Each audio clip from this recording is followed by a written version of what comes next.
Hello, everybody. Welcome to English Leveling, where we help you to level up your English.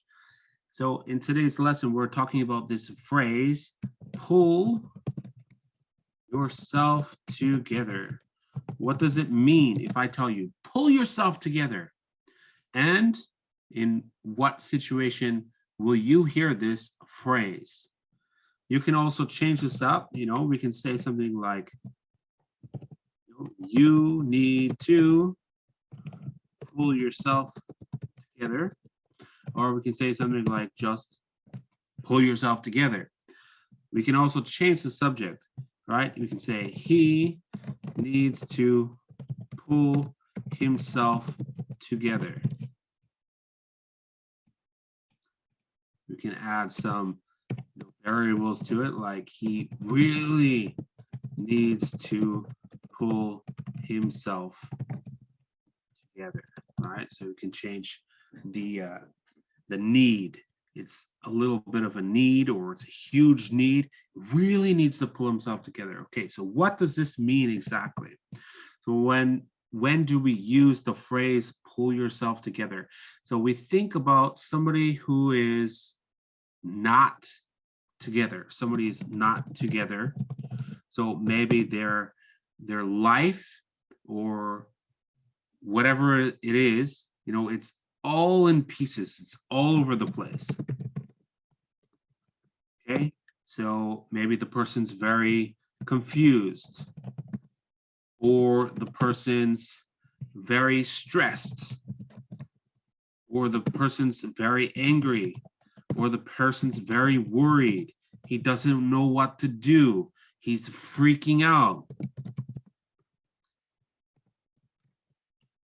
These are the type of situations when we see somebody, he's freaking out, panicking.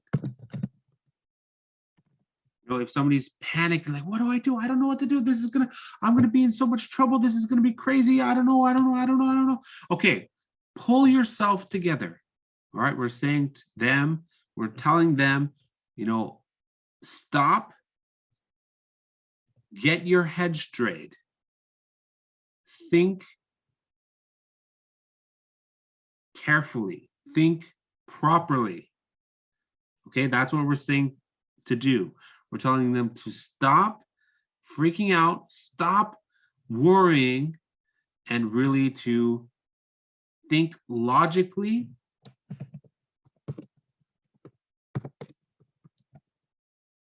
and properly. Okay, so that's the idea of this phrase. Now we could say it about other people, right? She needs to pull herself together. Maybe we're talking about one incident, right? Maybe in one situation, she's panicked, or she's, freaking out. She's having a crisis in just one moment. However, this could also be more of a bigger picture. Say, one's life. You need to pull yourself together. We can be talking about your entire life. Maybe your entire life is a big mess. Maybe your entire life is a big mess. Okay, you need to pull yourself together. Okay, so you have to figure out what you want, what you're doing, and figure out how to carry on and make things better. Okay, so we can use it in this sense too. So when somebody's freaking out, going crazy, worried, stressed out in this situation right now, you can tell them, pull yourself together. Or if their whole life is a mess, pull yourself together. Figure out what you're doing, figure out how to fix the problems, and just work on it. Pull yourself together. Okay, and we can also use this phrase about ourselves. Lately I'm doing very, like, my head is all over the place. I don't know what's going on. My life's a big mess. I really need to pull myself together. You can use it the same way. Pull myself together, pull yourself together, pull himself together, whatever it is, you can use this phrase that way. And it means to really stop that freaking out, stop that whatever it is, the panicking, the stress, the worrying, or just if your whole life is a mess, you want to stop that and you want to get it back on track, back in a nice, logical, proper order. That's what the phrase pull yourself together means.